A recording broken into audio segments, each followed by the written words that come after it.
welcome to this edition of Global Business here on CGTN. I'm Lulu, and these are headlines we're tracking at this hour. Number crunch. We get behind the latest economic data. China's consumer prices remain stable in July with CPI up 0.5% year-on-year, while producer price index rose 3.5%. APEC countdown. There are 100 days to go until the APEC economic leaders meeting on November the 18th in Shenzhen. The host city is ramping up preparations. Beyond winnings, more than 2,000 players from around 100 countries are competing at the Esports World Cup in Paris.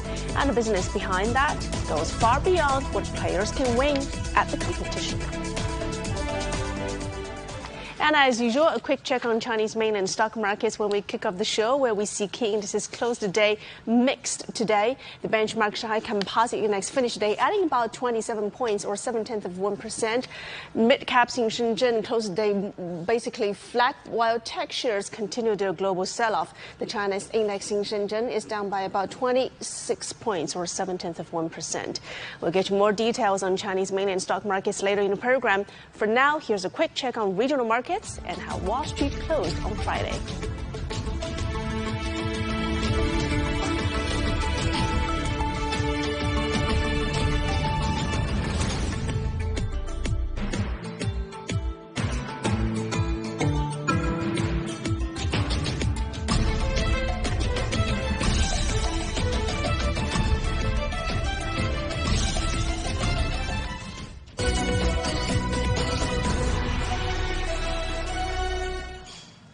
China's consumer prices remained stable in July, with the National Consumer Price Index, or CPI, up 0.5% year-on-year. That is particularly influenced by imported factors. Data by the National Bureau of Statistics shows that food prices falling 1.5% and non-food prices rising 0.9%. The core CPI, which excludes food and energy, increased 0.9% on the year. Falling domestic gas prices amid fluctuations in international markets were a key factor. Stronger summer travel demand pushed up prices for hotel stays, air tickets, and vehicle rentals. And in the meantime, the producer price index, or PPI, rose 3.5% year-on-year in July, easing 0.6 percentage points from June, as stronger domestic demand in some sectors was partially tempered by imported and seasonal headwinds. China's summer box office continues to heat up, driven by a diverse lineup of domestic and imported films. Ticket sales have topped 8.5 billion yuan this summer, or $1.26 billion, bringing the year's total box office to over 24 billion yuan. Over 120 films have been released this season, with daily box office exceeding 100 million yuan for a full month. Chinese action comedy Kung Fu Football dominated the charts, while Hollywood blockbuster Spider-Man: A New Day came in third. Cinema infrastructure in China has also continued to expand. By the end of July, China added more than 360 new theaters and over 2,200 new screens, making moviegoing more accessible. The Chinese capital has welcomed a surge of overseas investors on holiday and business trips. Beijing's border checkpoints have recorded crossings surpassing 10 million in the first half of 2026, a year-on-year increase of nearly 10%. The city also saw a sharp rise in tourist spending, with over 110,000 tax refund applications processed between January and June, a more than five-fold jump from last year. Visa-free policies and easier mobile payments have also been made self-guided tours increasingly popular. We're not with a tour group. We're traveling on our own. Everything has been great. There are so many apps for everything. You can book cabs with them. The hotel is nice and comfy, and the staff are really friendly and always happy to help.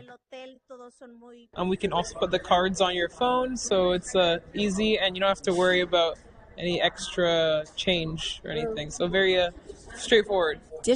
So far this year, we've seen 800% more foreign customers than in the same period last year. Electronics and cooling gear like smart fans are our top sellers. In southwest China's Sichuan province, overseas tourists have flocked to Liangshan, where the Yi ethnic group celebrate their traditional torch festival. This is a ritual believed to drive away pests, protect crops, and bring health and good fortune. Yang Jinghao has more. As the annual Yi Torch Festival arrived, Xichang, the capital of Liangshan Yi Autonomous Prefecture, lit up the night on August the 8th. 86 bonfires and tens of thousands of torches turned the city into a sea of fire and joy. The lighting ceremony carried forward the 1,000-year-old traditions of the Yi people. Thousands danced the Dati dance, torch parades filled the streets, and ancient folk customs came alive in a celebration of culture and heritage. What I like the most is like the people dancing around, because even though you don't know these people, they kind of like become your family. It doesn't matter. It feels like you know them from like your whole life. I think this should become like a main thing to do in China. But Liangshan's charm goes beyond the festival. With its unique plateau climate, the region enjoys an average summer temperature of only 21 degrees Celsius. Cool weather and stunning landscapes offer a perfect escape from the heat. In Jiangzhou town, local communities are turning their culture and ecological resources into new opportunities. Rice fields have become stages for fashion shows featuring Yi embroidery, and traditional villages are attracting visitors through a blend of culture, tourism, and summer retreats. We planned a follow-up operation before starting any construction. We train young locals to run catering, travel photography, and tie-dye handicraft experiences. Houses belonging to elderly residents are rented out and managed by the company, bringing about 30,000 yuan of additional income per household. By making the Torch Festival a cultural symbol, Liangshan is integrating traditional customs, ecological tourism, and rural development. Festival enthusiasm is becoming a lasting source of tourism growth and rural revitalization. We draw tourists with the festival. Local farmers become multi-skilled new rural workers, earning income from tourism right where they live. We expect cultural tourism revenue from this torch festival to hit around 3 million yuan. This is the first time that I got to come here and experience the torch festival and, all sorts of different kinds of culture, and it's been a lot of fun. Since it's in the middle of August and most places are really hot, coming here where it's all very cool was a nice change of pace, and definitely recommend. This summer celebration is a feast of e-culture and a vivid example of Liangshan's journey toward high-quality development. With the blazing torches and refreshing mountains, this ancient e-homeland is shining with new vitality in the modern era. Yang Jinghao, CGTN, Liangshan Yi Autonomous Prefecture, Sichuan Province. A new weekly flight has been launched between Urumqi in northwest China and Kyrgyzstan's capital Bishkek, boosting Central Asia connectivity. The route comes as visa-free policies drive surging travel, and across Xinjiang, foreign tourists are arriving in growing numbers, drawn by its culture and hospitality. Our reporter Wu Jinghao has more. A new flight touched down at Urumqi International Airport, carrying over 150 passengers.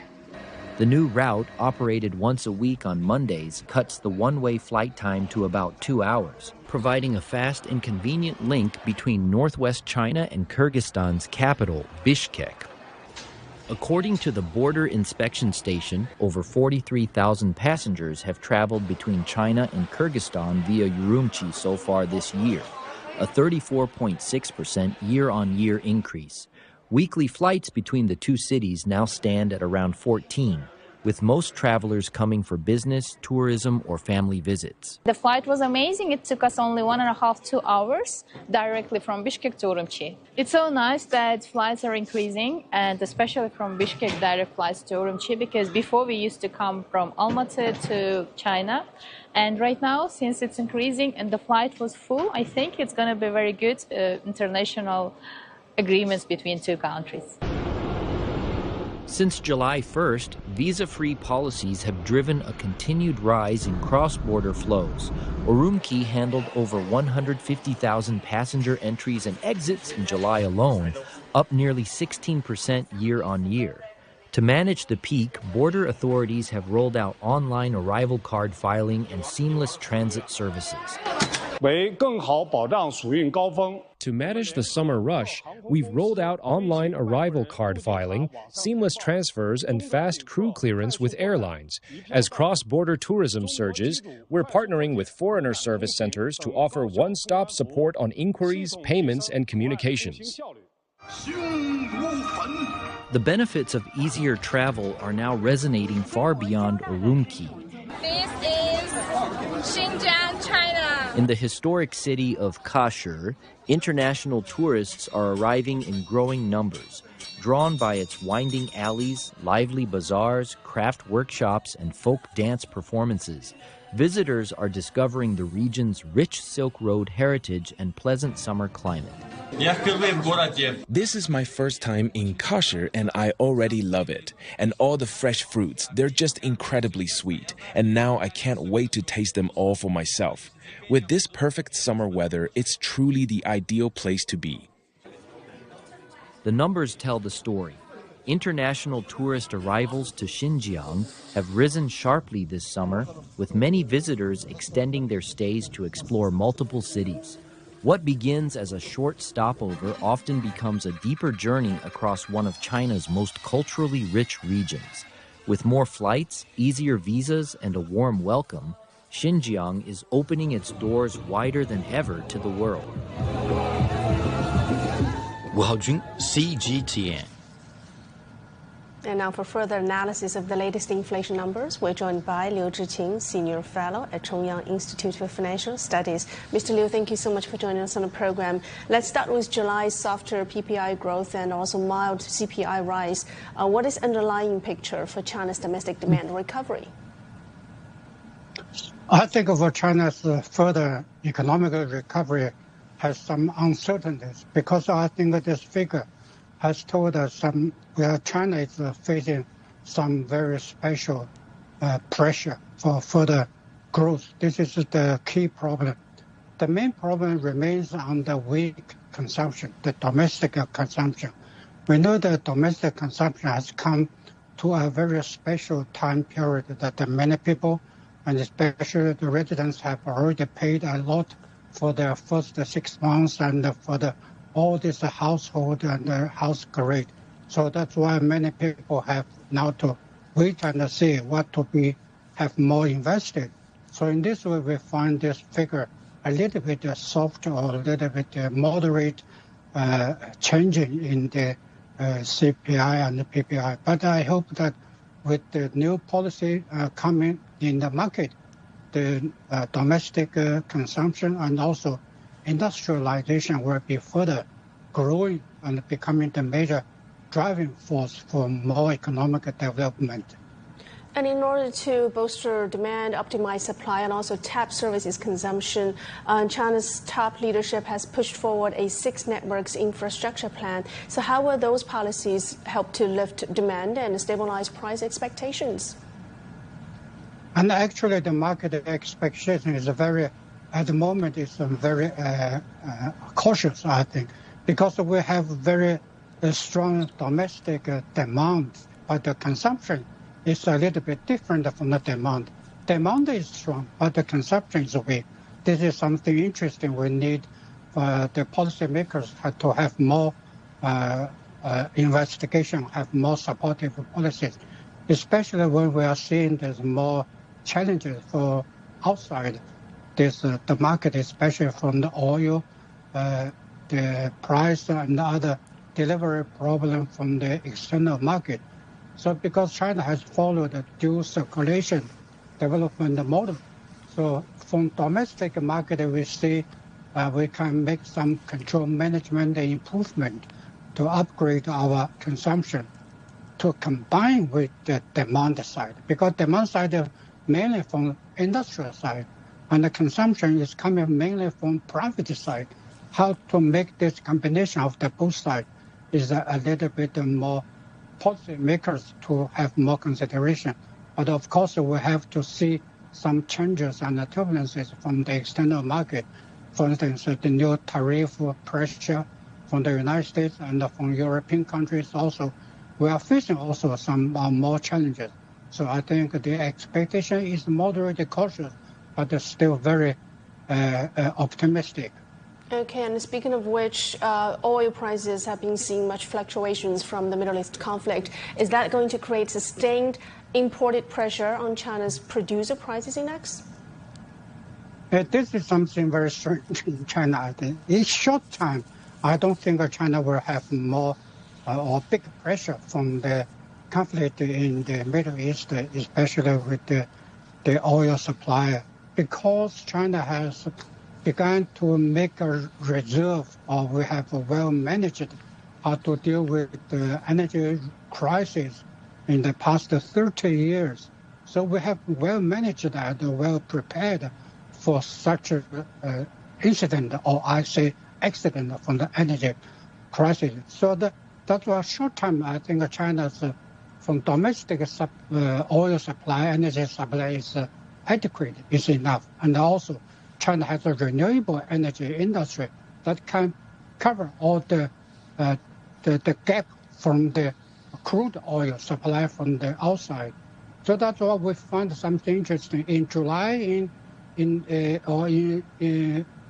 June, when the oil price come down, but China didn't increase the purchase volume. Why? Because China has as we said, the two reasons. We have good reserve, and also we have renewable energy to supplement all this oil supply. Well, thank you so much for your insights, Mr. Liu Zhiqian. Please stay with us for more discussions. And switching gears to the suburbs of Beijing, when night falls, temperatures drop, and the Sima Great Wall becomes a major draw. Miyun District in Beijing has turned the area into a summer destination with night tours, water activities, and live performances, attracting both local families and international travelers. Miyun has abundant Great Wall resources. At Gubei Water Town, nestled beneath the Sima stretch, a new interactive show called Iced Memories, the Great Wall, has become this summer's highlight. The performance recreates a little-known piece of story of how Ming Dynasty border soldiers hauled ice to the wall to fend off the heat. Visitors take part in missions that explore local culture while moving through the town's shops and attractions. It's much cooler than Beijing. Great for escaping the heat. Good food, nice views, and fun activities. It works for both adults and kids. To handle the summer crowds, the park has added misting systems at multiple locations, including Yangui Pier. The mist cools the stone alleys and complements the Great Wall backdrop, creating cooler environments, cooler activities, and cooler nights. Laser projections light up pagodas and mountain slopes. Visitors can hike the wall at night, take boat rides on Tang River, or watch the intangible cultural heritage performance of iron fireworks. The growing range of activities is attracting more international visitors. We love it here. It's clean, people are friendly, and the atmosphere is pleasant. It feels connected to nature, but still comfortable and convenient. We've introduced free admission for high school graduates and veterans. We've also added the Tower Show, intangible cultural heritage exhibitions, and more evening performances. Foreign visitors now make up 17% of tourists here, an 87% increase from last year. We'll continue improving international services and strengthening the Great Wall's nighttime economy. CGTN, Shaowei, Beijing. And now time to get a quick check on equity markets on Chinese mainland, Hong Kong and Tokyo. And for that, we cross over to Timothy Pope in Shanghai. Tim, so it seems like Chinese mainland markets kick off the week's trading in a mixed picture, huh? That's right, Lily. Today we saw an early pullback by investors from their AI infrastructure stock bets and optical module companies as well, and that initially really hurt the Shenzhen markets in particular. But the indexes recovered a lot of that ground by the end of the session. So the Shanghai Composite, actually, which had remained positive all day, gained 0.7%. The Shenzhen component closed flat, and the China export slipped by 0.7%. But at the lunchtime break, the Shenzhen market was down more than 1%, and the China around 2.2%, thanks to falling AI stocks. Now, this might strike you as a risk-off day, but it really wasn't. Around 3,400 out of the 5,000 mainland stocks were actually rising, even at lunchtime. But the tech stocks, which carry so much weight in Shenzhen, were falling. Zhongji InnoLight ended the day down by 6%. Yoptolink Technology, another optical module maker, was down by 5%. And yet another one, Suzhou TFC, was down 3.3%. Now, just those three companies together, they account for about a quarter of the weighting on the China export. So essentially what this means is that the funds and investors were selling off only a fairly narrow slice of the market today, and a chunk of that money came back by the end of the session. Let's talk about the week ahead, because it's going to be an interesting one. Firstly, we have the Unitree Robotics IPO subscription opening today, and that's going to run through till Wednesday or Thursday. It'll be interesting to see how that goes. Unitree's listing will be another test for the embodied AI sector, and it's going to give investors something to directly trade in this space rather than picking names in the supply chain. We've also got credit data coming up this week and a host of interesting earnings reports, including Foxconn, Industrial Internet, China Mobile and SMIC, followed by Guizhou Maotai at the weekend, Lily. Well, quite an eventful week ahead. And also, tell me, Tim, what were the other Asian stock markets look like? Well, Hong Kong's Hang Seng had a broadly strong session. It closed about 1% higher, helped along a bit by lowered expectations of a Fed rate hike after Friday's US jobs data. We had some strong showings from consumer stocks, especially jewellery. I think it's fair to say anything linked with gold was rising in Hong Kong today. Laopu Gold, Chow Tai Fook, they were among the top performers on the Hang Seng. But Zijin Mining rose strongly too, as did Lingbao Gold, after further exploration showed that one of its mines in Xinjiang has about 4 times as much gold underground as they'd previously thought. I think that's the kind of discovery we'd all like to make, I think. This week in Hong Kong, though, we've also got some big earnings to watch for, Tencent being the important one. That's going to affect the Chinese mainland markets as well. I think like Microsoft and Meta in the US, this will be assessed for what it can tell us about the AI valuations versus AI spending debate that the market is currently having. And then we've got JD.com reporting on Thursday. Over in Tokyo today, the markets jumped pretty sharply, up 2% on some strong AI stocks. Advantest was up 6.4%, and the fibre optic cable maker Fujikura was up a bit more than 7.5%. And Ibiden, another NVIDIA supplier, rose by 4% as well. But today, the Bank of Japan also gave us some reason to keep a bit of a careful eye on Japanese interest rates, because their July meeting summary was notably hawkish. Some policymakers were talking about the need to speed up rate hikes to stop inflation from overshooting their target 2%. A rate hike would not be good news for growth stocks in Japan, and combined with the stronger yen after last week's currency intervention, it could also hit exporter stocks, Lily. Well, thank you so much, Tim. And we know that a major typhoon is sweeping through the city of Shanghai, so stay put. And still to come here on Global Business. APEC countdown. There are 100 days to go until the APEC economic leaders meeting on November the 18th in Shenzhen, and the host city is ramping up preparations.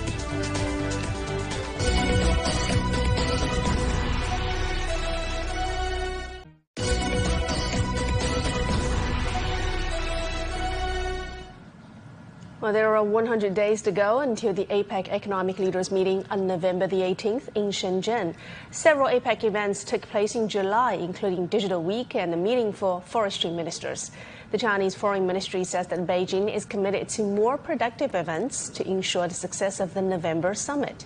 Shenzhen posted a record increase of 33% in trade with other APEC economies to $292 billion in the first half of the year. Li Shuang tells us how the city's trade and investment ties are coming to focus as it prepares for this important summit. Giant container ships arrive and depart around the clock at Yantian port. From China's vast manufacturing base to markets around the world, the port offers a front-row view of the country's growing trade with the Asia-Pacific. This is one of China's key gateways to global trade. Goods shipped from this port reach more than 240 countries and regions. And with 11 new APEC routes added this year, Yantian is further strengthening Shenzhen's role as a major trade hub in South China. As one of the world's largest single-side container terminals, Yantian manages around 100 international routes every week, including 53 connecting APEC economies.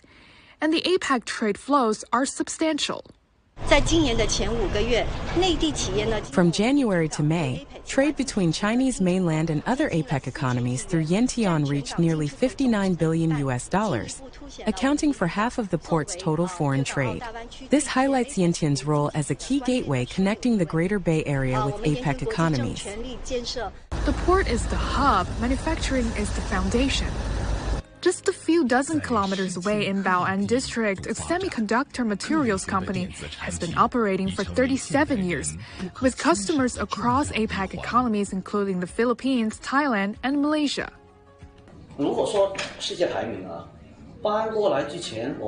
Before we moved our factory to Bao'an, we ranked outside the global top 6. We've continued to move up since then. From talent to efficiency, we've benefited from the decision to build our business here. And the connection works both ways. Shenzhen is not only a gateway for Chinese companies to access overseas market, but a major destination for foreign investment. In the first half of this year, the city's actual use of foreign investment grew by more than half year-on-year. APEC economies accounted for more than 90% as a major source of investment. And with 3 months to go until the APEC leaders' meeting, Shenzhen is preparing to feature that connection center stage. As a Shenzhen resident, I'm honored that the city is hosting the APEC leaders' meeting. We hope our company can play a part and show the world that Shenzhen is home to many globally minded businesses. Li Shuang, CGTN, Shenzhen. APEC economic cooperation has yielded substantial results with important consensus and key documents adopted across a wide range of sectors.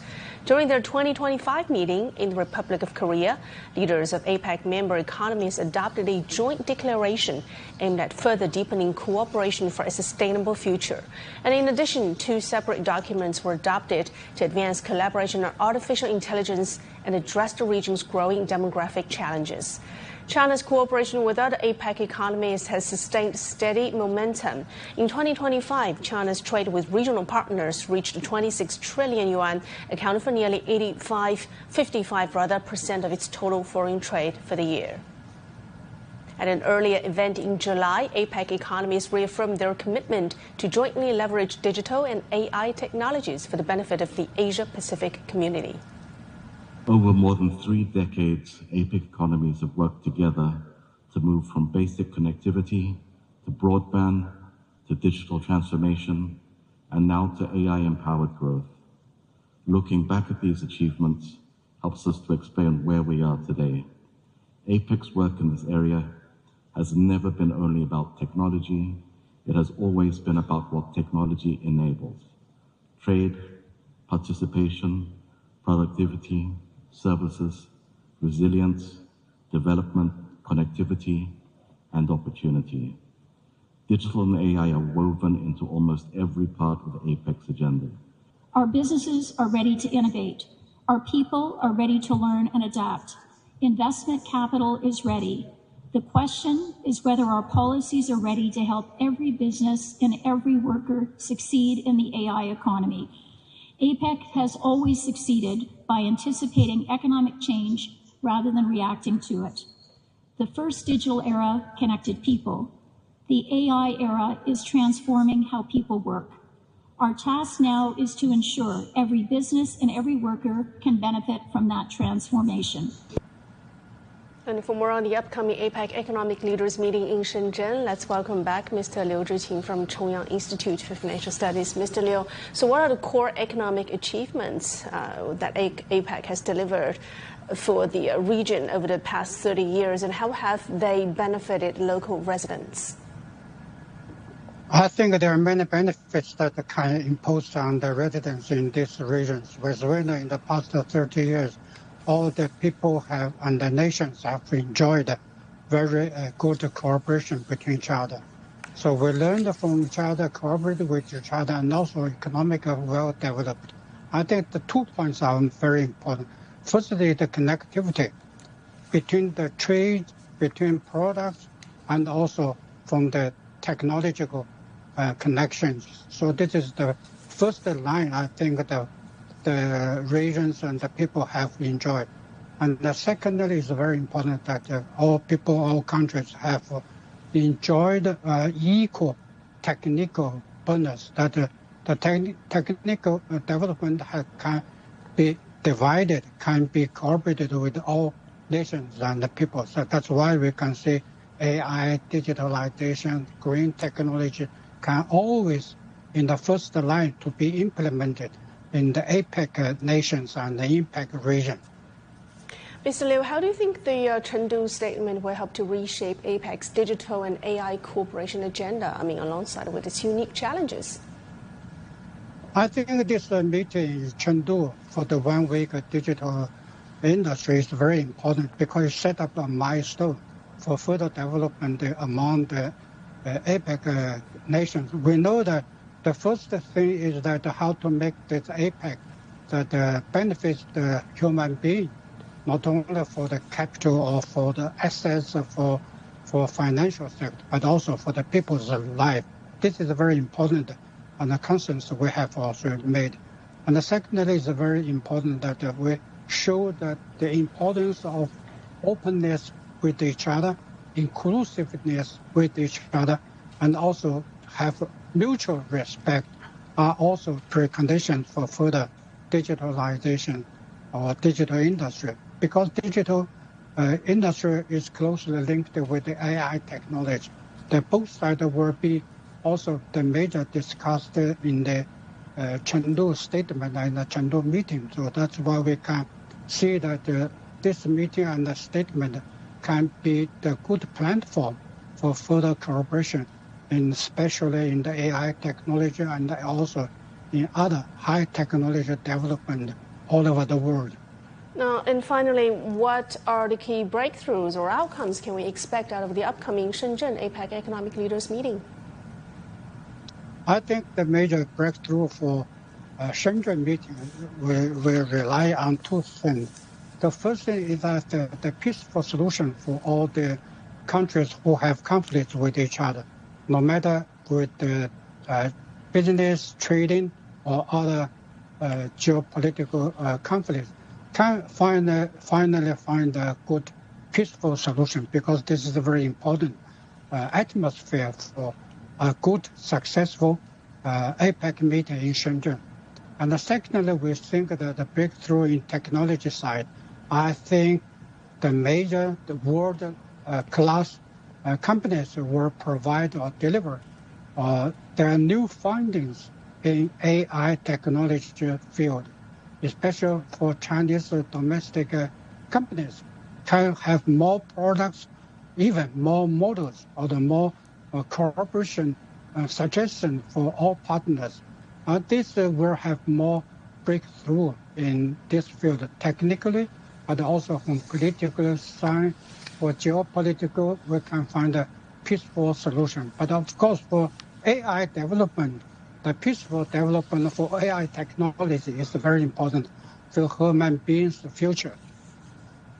Thank you so much, Mr. Liu Zhiqing, Senior Fellow, Chongyang Institute for Financial Studies, Renmin University of China. Thank you. And you're watching Global Business on CGTN. Still to come on the program, beyond winnings, More than 2,000 players from around 100 countries are competing at the Esports World Cup in Paris. And the business behind that goes far beyond what players can win here.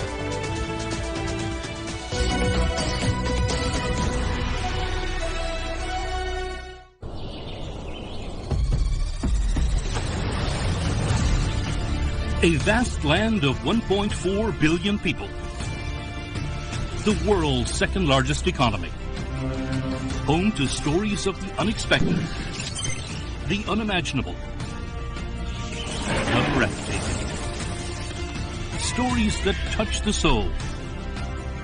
Feel the speed, the passion. Enjoy spectacular natural and cultural landscapes.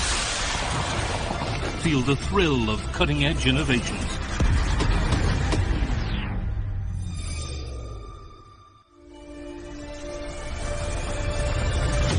Discovering China. Global Biz. China Travel. We present to China never seen before. 24/7 at your fingertips.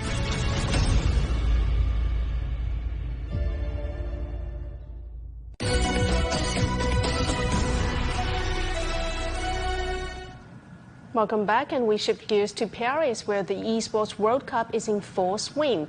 The event runs from July the 6th to August the 23rd, and it captures the imagination of audiences worldwide. Beyond showcasing the energy of a rising sport, the tournament offers lucrative payoffs for competitors and host city alike.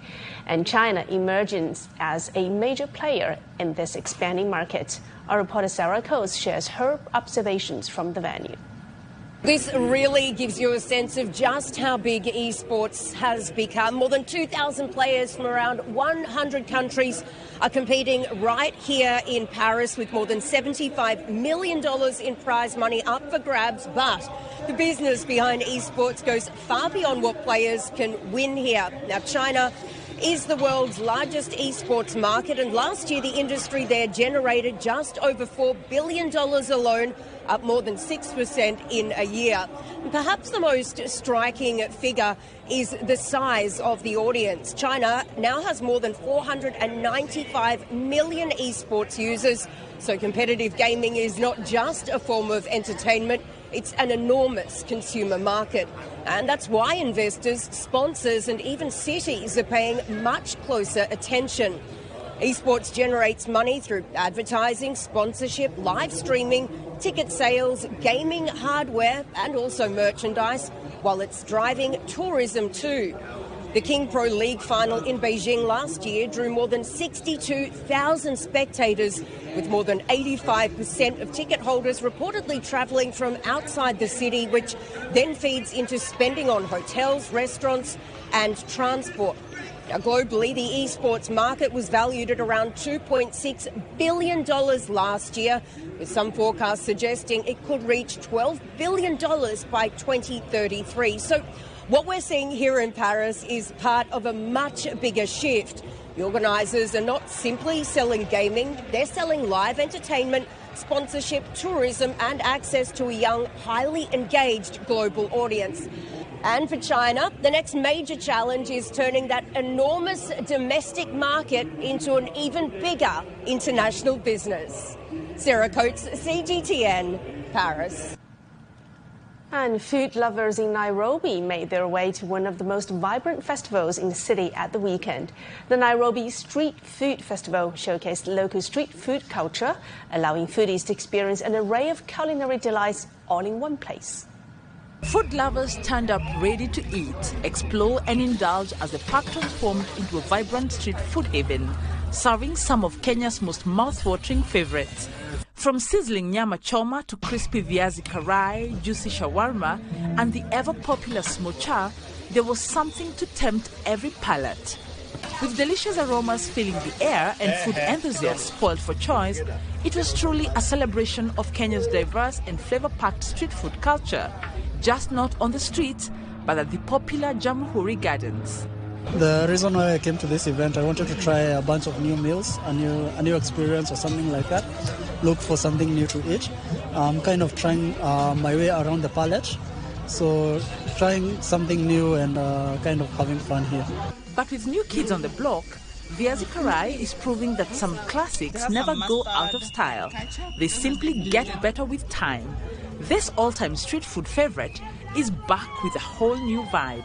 This stand had everything a regular Kenyan would go for, and one item you're sure to get is a smocha, a kind of a wrap with a salsa salad, a sausage, and a sauce. I'm a big fan of smocha as well with my friend. Yeah, we love smocha. What makes you love it so much? The mixture of sauce, yeah, kachumbari, and some extent avocado meat, yeah. The event also attracted food lovers from other parts of the world like China.